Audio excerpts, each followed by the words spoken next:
Hello, जय हिंद, नमस्कार साथियों। मैं विनोद मीणा आपके अपने YouTube चैनल मिशन पाठशाला पर आप सभी का हार्दिक स्वागत करता हूं। आई होप आप सभी अच्छे होंगे, स्वस्थ होंगे। साथियों, हमने 2 चैप्टर हमारे महिला बाल अपराध के कंप्लीट कर लिए हैं, जिसमें हमारा पहला चैप्टर था दहेज निषेध अधिनियम 1961। सेकंड चैप्टर था हमारा घरेलू हिंसा अधिनियम 2005। आज हम पढ़ेंगे पोक्सो एक्ट, जो किसके अंतर्गत आता है, 2012 के अंतर्गत। ठीक है, ये हम आज पढ़ने वाले हैं, तो ध्यान से देखना सभी साथी। तो बात करते हैं इसका मूल नाम क्या है। लेकिन इसको पढ़ने से पहले मैं आपको एक इंपॉर्टेंट बात बता देता हूं। ये अपनी राजस्थान पुलिस कांस्टेबल की टेस्ट सीरीज है, रामबाण टेस्ट सीरीज, जिसमें 15 टेस्ट मिलेंगे आपको। कितने टेस्ट मिलेंगे? 15 टेस्ट मिलेंगे, संपूर्ण सिलेबस यानी कि फुल सिलेबस के ऊपर आधारित मिलेंगे, मात्र 99 रुपए में, जिसमें महिला बाल अपराध के नोट्स फ्री है। महिला बाल अपराध के नोट्स फ्री है। ये जो भी मैं पढ़ा रहा हूँ इसकी ई बुक मिल जाएगी। अभी तो इनमें यानी कि टाइपिस्ट मिस्टेक कर देता है, लेकिन जब जैसे ही अपना ये कोर्स कंप्लीट हो जाएगा उसके बाद मैं आपको यानी कि इसमें एक भी गलती नहीं रहेगी और उसको ई बुक के रूप में आपको प्रोवाइड करवा दूंगा एप्लीकेशन में। ठीक है, तो एप्लीकेशन डाउनलोड कर लेना सभी साथी, वहां पर आपको मिल जाएगी। ओके, अब पढ़ते हैं अपने पोक्सो एक्ट अधिनियम 2012। ध्यान से देखना और अच्छे से समझना। ठीक है, मूल नाम क्या है? लैंगिक अपराधों से बालकों का संरक्षण अधिनियम 2012। ये इसका क्या है? मूल नाम। ओके, ये पारित कब होता है? पारित होता है ये 19 जून 2012 को पोक्सो अधिनियम है जो पारित होता है। ठीक है, कोई भी साथी ये कमेंट नहीं करेगा कि राजस्थान पुलिस कांस्टेबल में ये अधिनियम वगैरह नहीं है। उसमें लिखा हुआ है बालकों एवं महिलाओं से संबंधित अधिकार। अधिकारों का तभी पता चलेगा जब हम अधिनियम पढ़ेंगे। ठीक है, चलिए, पारित हो गया 19 जून 2012 को। ठीक है, फिर बात करते हैं ये लागू कब हुआ। लागू हुआ ये 14 नवंबर 2012 को संपूर्ण भारत में। इंपॉर्टेंट क्वेश्चन है ये कि कहां पर लागू है? केंद्र में, राज्यों में, जम्मू कश्मीर को छोड़कर संपूर्ण भारत पर। ओके, तो ये कहां पर लागू है? संपूर्ण भारत में। ठीक है, अब बात कर लेते हैं इसके अंदर अध्याय कितने हैं। तो इसमें टोटल अध्यायों की संख्या कितनी है? 9। ठीक है, धाराओं की संख्या है इसमें 46 यानी कि 46। और बात कर लेते हैं उसके बाद अनुसूचियां कितनी है इसके अंदर? अनुसूची है 1। सिर्फ ये आपको इंपॉर्टेंट क्वेश्चन है, ये ध्यान रखना है कि अनुसूचियों की संख्या कितनी है इसके अंदर? अनुसूचियों की संख्या है इसके अंदर 1। ठीक है, अब आगे चलते हैं। धारा 1 में क्या है इसको सही कर लेना। ये क्या है? संक्षिप्त नाम। धारा 1 में है संक्षिप्त नाम, विस्तार एवं प्रारंभ। यानी कि इसका संक्षिप्त नाम क्या है, इसका विस्तार कहां से कहां तक है, ये लागू कब हुआ। ठीक है, ये किस में आता है? धारा 1 के अंतर्गत आता है। और प्रत्येक कोई सा भी अधिनियम हो, धारा 1 के अंतर्गत संक्षिप्त नाम, उसका विस्तार और वो लागू कब हुई। ठीक है, और धारा 2 के अंतर्गत आती है कि उसकी परिभाषा क्या है जो अधिनियम में दिया गया है। ठीक है, अब देखो धारा 2 में क्या है? पोक्सो अधिनियम की क्या है? परिभाषा। ठीक है, अब धारा 2 का एक भाग है डी। धारा 2 का भाग है डी, जिसमें क्या है? बालक की परिभाषा। बालक किसको कहा जाएगा? कोई भी व्यक्ति जिसकी आयु 18 साल से कम हो, वो क्या माना जाएगा? बालक माना जाएगा। ठीक है, अब देखो धारा 2 डी है, धारा 2 डी ए का एक भाग है ए, धारा 2 डी ए। ठीक है, डी का भी भाग है ए। ठीक है, इसमें क्या है? बालक संबंधी अश्लील सामग्री। बालक से संबंधित अश्लील सामग्री। अब वो क्या होता है बालक से संबंधित अश्लील सामग्री? ध्यान से देखो, बालक से संबंधित अश्लील सामग्री, बालक को लैंगिक संबंध बनाते हुए फोटो या वीडियो। बालक को लैंगिक संबंध बनाते हुए उसके फोटो हो या वीडियो हो, वो क्या आ जाएंगी? अश्लील सामग्री के अंतर्गत आ जाएगा। ठीक है, अब बात कर लेते हैं धारा 3। धारा 3 में क्या है? प्रवेशन लैंगिक हमला। ये देखो क्या है, इसकी 3 परिभाषा मैं आपको बताऊंगा। किसी बालक की योनि यानी कि बोले तो वेजाइना, मुंह है, गुदा बोले तो एनस। ठीक है, मूत्र मार्ग यूरेथा में प्रवेश करता है या बालक से कोई व्यक्ति लिंग या शरीर का कोई अंग ऐसा करने के लिए, प्रवेश करवाने के लिए या प्रवेश करवाता है। किसमें? योनि, मुंह, गुदा या मूत्र मार्ग में ऐसा कार्य करता है तो वो किसके अंतर्गत आएगा? लैंगिक हमला, प्रवेशन लैंगिक हमला के अंतर्गत आएगा। ठीक है, अब देखो नंबर 2 बालक, इसको सही कर लेना, बालक। ठीक है, बालक के शरीर के किसी भाग को बालक के बालक के शरीर के बालक के शरीर के किसी भाग को बालक के शरीर के किसी भाग को किसी यहां पर आएगा, ठीक है, बालक के शरीर के किसी भाग को इस तरह छेड़ता है कि वह बालक योनि यानी कि वेजाइना, मुंह, एनस या मूत्र मार्ग यूरेथा में प्रवेश पा सके या बालक को ऐसा करने के लिए कहे। क्या है, देखो बालक को योनि यानी कि वेजाइना, मुंह, गुदा, एनस, मूत्र मार्ग यूरेथा में प्रवेश पा सके या बालक को ऐसा करने के लिए कहे तो वो किस में आएगा, लैंगिक प्रवेशन हमले के अंतर्गत आएगा। नंबर 3, बालक की योनि, मुंह, गुदा या मूत्र मार्ग पर मुंह लगाता हो या बालक को मुंह लगाने के लिए कहता हो, यह भी किस में आएगा, लैंगिक प्रवेशन हमले के अंतर्गत आएगा। ठीक है, ये बात भी आपको ध्यान रखनी है। ओके, ये किस में आ गई, धारा 3 के अंतर्गत। धारा 4 को ध्यान से देखो, प्रवेशन लैंगिक हमला, प्रवेशन लैंगिक हमले के लिए दंड, कि जो लैंगिक प्रवेशन हमला करता है, जो मैंने ऊपर बताया धारा 3 में, तो उसके लिए दंड क्या है, उसके लिए दंड है धारा 4 के अंतर्गत 10 वर्ष से आजीवन कारावास तक। आजीवन, आजीवन का मतलब क्या होता है, आपने हिंदी पढ़ी होगी, आ जो उपसर्ग लगता है, आ का अर्थ होता है तक, यानी कि जीवन तक, आजीवन तक, 10 वर्ष से लेकर आजीवन तक वो क्या हो जाएगा, उसके लिए सजा का प्रावधान है धारा 4 के अंतर्गत। ठीक है, अब बात करते हैं यदि 16 वर्ष से कम आयु का बालक हो तो सजा। यदि 16 वर्ष से कम आयु का कोई बालक है, उसके साथ प्रवेशन लैंगिक हमला हो रहा है, तो उसको सजा 20 साल से आजीवन तक, 20 साल से आजीवन तक।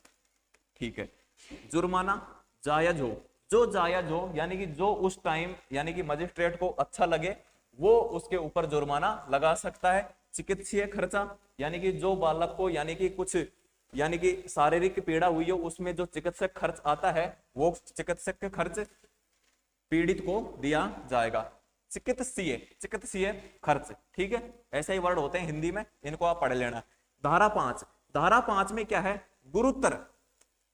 गुरुतर प्रवेशन लैंगिक हमला, गुरुतर प्रवेशन लैंगिक हमला, गुरुतर यानी कि बड़ा, गुरुतर यानी बड़ा। अब देखो बड़ा लैंगिक हमला क्या होता है, ऐसा कोई काम जो मैंने ऊपर धारा 3 के अंतर्गत बताया है, उन कामों को यदि कोई पुलिस ऑफिसर करे, कोई लोक सेवक करे, पब्लिक सर्विस सेवा का कोई सदस्य करे, या फिर जेल अधिकारी या कर्मचारी करे, स्कूल का कर्मचारी करे या हॉस्पिटल का कर्मचारी करे, या बहुत सारे लोग मिलकर एक साथ अपराध को अंजाम दें, तो व्यक्ति बराबर अपराधी माना जाएगा। ठीक है, अब देखो बात ये क्या कह रहा है, गुरुतर प्रवेशन लैंगिक हमला धारा 5 के अंतर्गत। धारा 3 में क्या था, प्रवेशन लैंगिक हमला सिर्फ, ये क्या है, गुरुतर यानी कि महापाप।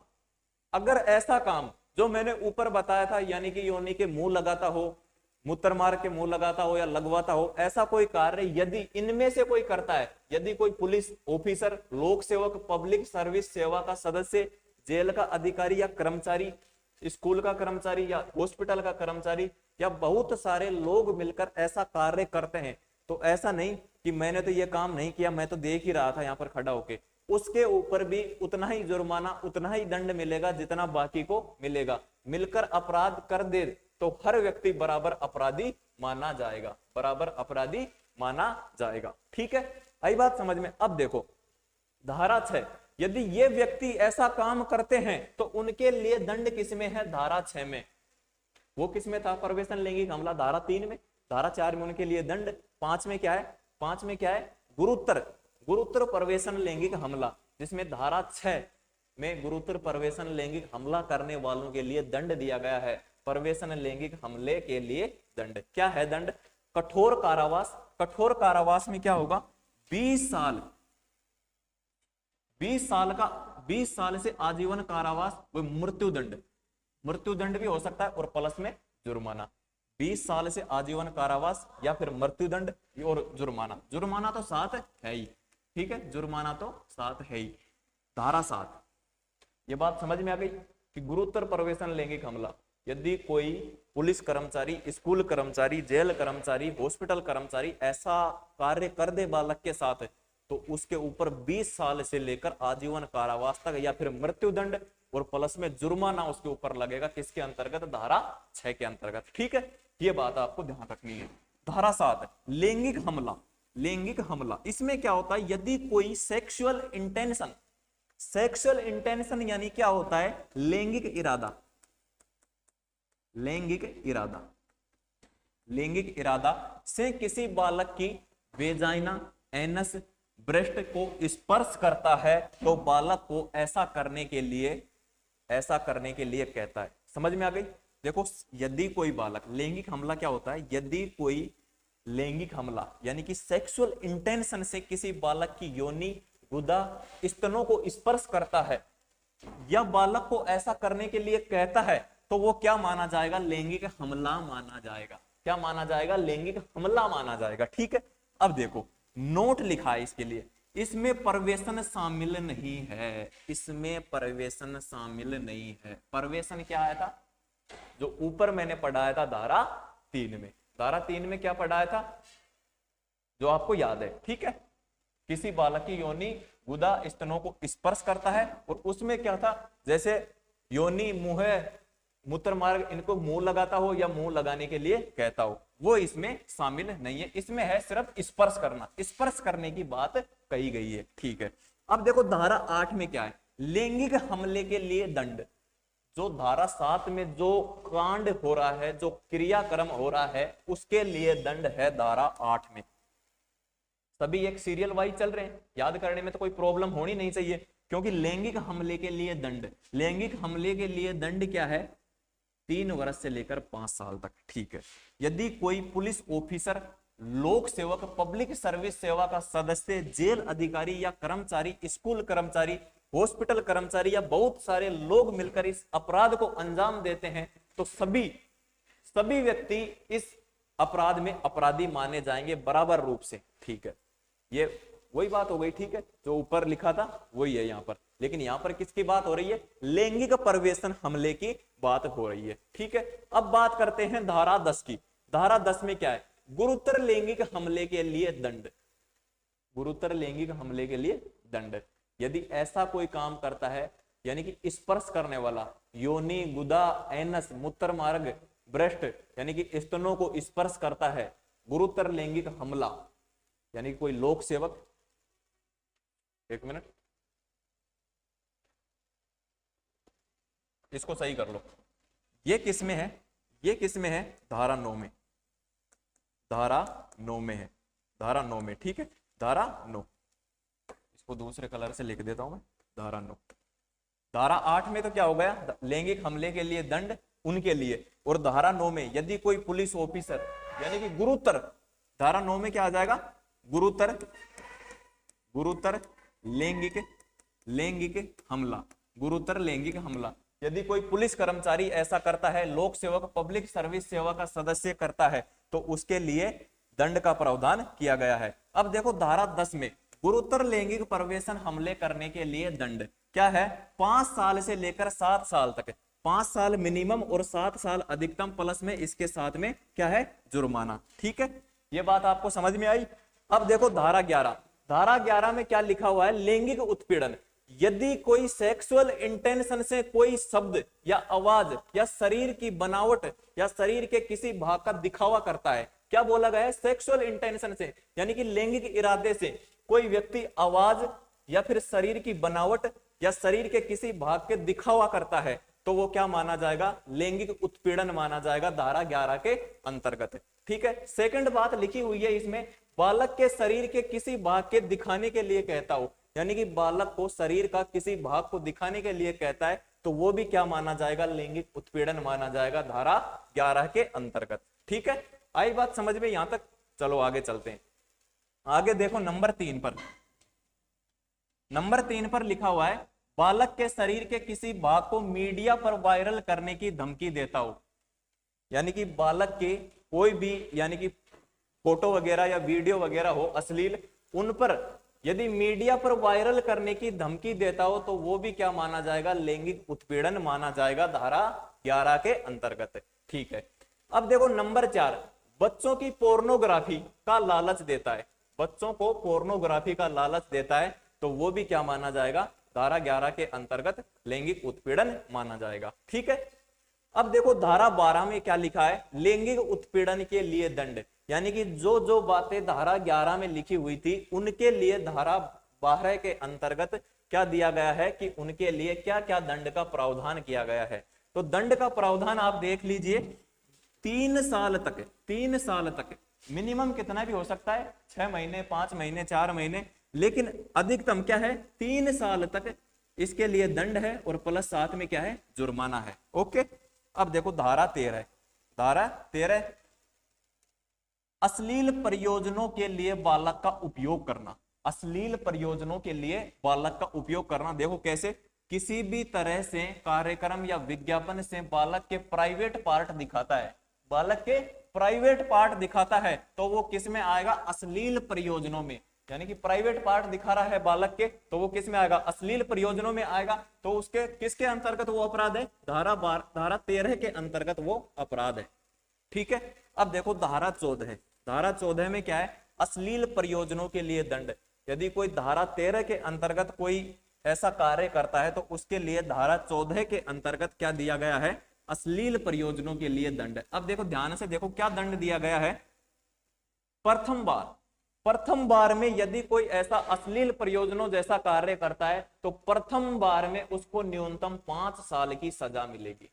ठीक है, फिर एक बार उसको 5 साल की सजा देके छोड़ दिया जाता है, लेकिन यदि वो दूसरी बार ऐसा काम करता है तो उसको 7 साल की, न्यूनतम 7 साल की, और इस बार उसके जुर्माना भी लगेगा, दूसरी बार में उसको जुर्माना भी देना पड़ेगा। ठीक है, अब देखो धारा 15, बालकों से संबंधित पोर्नोग्राफी मटेरियल को स्टोर करने के लिए दंड, यानी कि बालकों से संबंधित कोई भी अश्लील वीडियो या फोटो वगैरह है उनको यदि वो स्टोर करता है अपने मोबाइल में, पेन ड्राइव में, जिस भी यानी कि स्टोरेज डिवाइस के अंदर, तो उसके लिए दंड है किसमें, धारा 15 में। ठीक है, यदि कोई स्टोर करता है तो उसके लिए दंड। प्रथम बार यदि वो पकड़ा जाता है, प्रथम बार यदि वो पकड़ा जाता है तो उसमें क्या है, 5,000 का जुर्माना है, 5,000 रुपए का जुर्माना। स्टोर करने में सजा नहीं है उसके लिए, सिर्फ क्या है, जुर्माना है 5,000 का।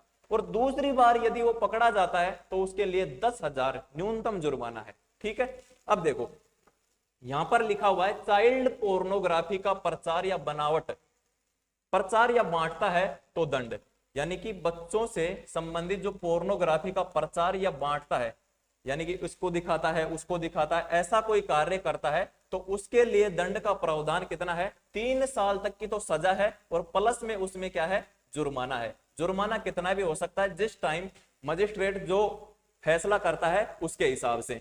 ठीक है, धारा 19, धारा 19 में क्या है, पोक्सो के अपराधियों की रिपोर्ट, यानी कि जो ये अधिनियम है पोक्सो वाला, इसके जो अपराधों की रिपोर्ट है वो किसके अंतर्गत आती है, धारा 19 के अंतर्गत आती है। ये आपको ध्यान रखना है, इंपॉर्टेंट है। जो 2020 वाली वैकेंसी आई थी उसमें इस क्वेश्चन को पूछा गया था कि पोक्सो के अपराध की रिपोर्ट धारा किसके अंतर्गत दी जाती है, तो धारा 19 एकदम राइट आंसर हो जाएगा।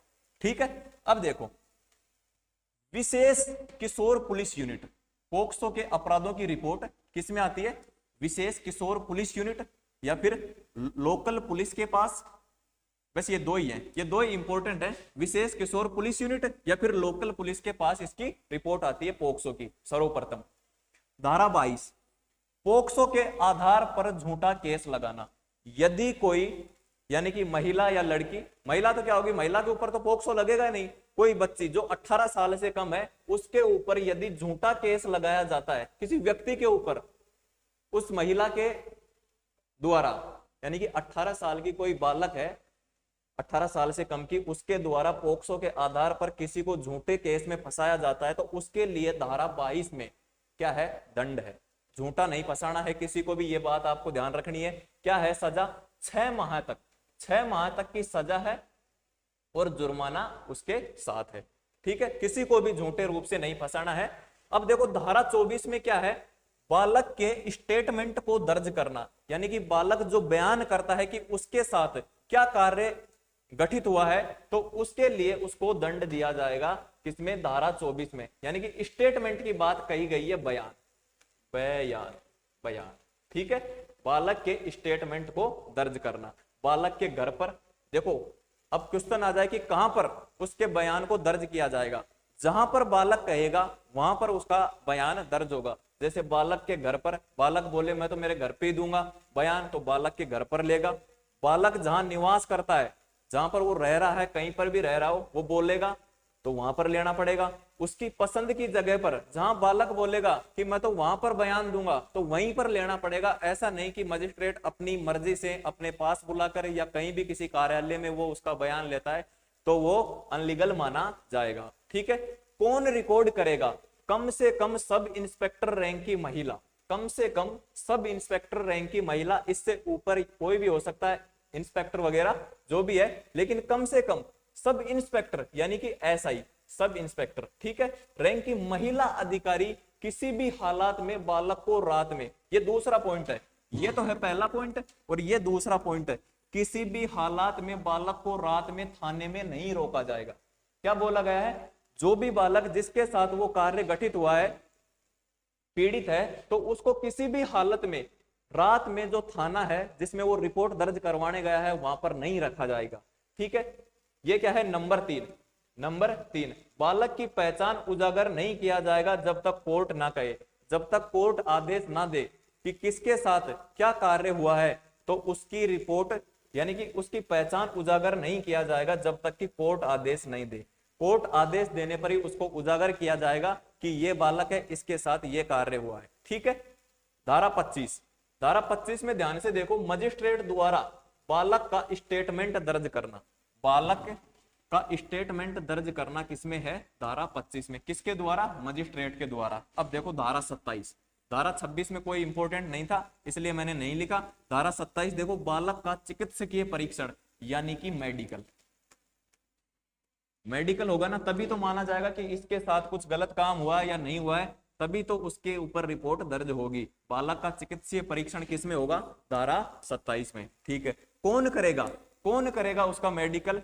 यदि लड़की है तो महिला डॉक्टर करेगी और अभिभावक की उपस्थिति में करेगी। लड़के का महिला भी कर सकती है और पुरुष डॉक्टर भी कर सकता है, लेकिन लड़की होगी तो उसका केवल कौन करेगी? महिला डॉक्टरी करेगी। ठीक है, अब देखो धारा 28, स्पेशल कोर्ट का गठन।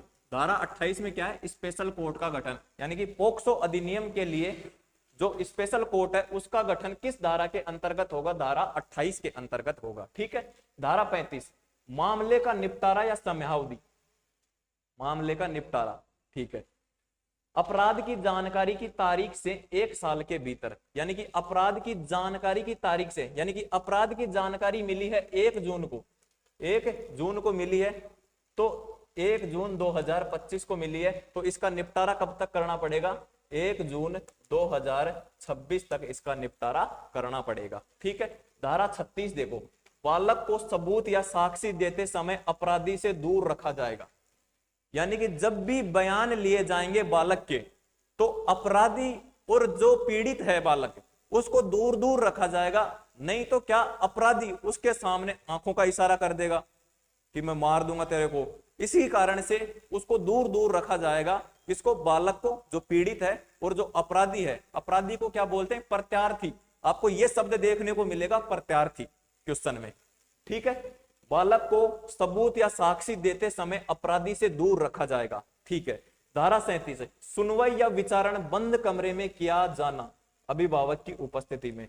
जो भी बालक के बयान वगैरह हैं वो किस में होंगे? बंद कमरे में होंगे और उसके अभिभावक की उपस्थिति में होंगे। वो किस में है? धारा 37 में। अब देखो धारा 45, धारा 45, इस एक्ट के तहत नियम बनाने की शक्ति केंद्र सरकार के पास है, राज्य सरकार इसके अंदर नियम नहीं बना सकती। पोक्सो एक्ट के अंतर्गत कौन बनाएगी? इस एक्ट के तहत नियम बनाने की शक्ति सिर्फ किसके पास है? केंद्र सरकार के पास है।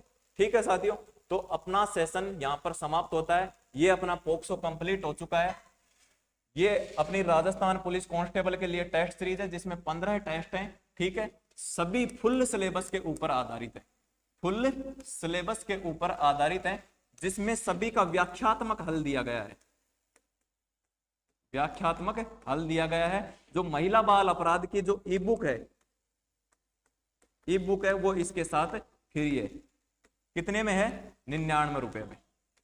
ठीक है, तो आज के सेशन को यहीं पर समाप्त करते हैं। यदि किसी को कोई भी समस्या हो तो इस नंबर पर मैसेज कर लेना 9887465720। मिशन पाठशाला अपना टेलीग्राम चैनल है, ठीक है, ये इस नाम से अपना एप्लीकेशन है, इसी नाम से अपना टेलीग्राम चैनल है। ठीक है साथियों, आज के सेशन को यहीं पर समाप्त करते हैं। यदि आपको अच्छा लगा है सेशन तो अपने सभी साथियों तक शेयर करें जो भी राजस्थान पुलिस कांस्टेबल की तैयारी कर रहे हैं, क्योंकि इसमें से जरूर क्वेश्चन पूछा जाएगा। ठीक है, चलो, जय हिंद, जय भारत।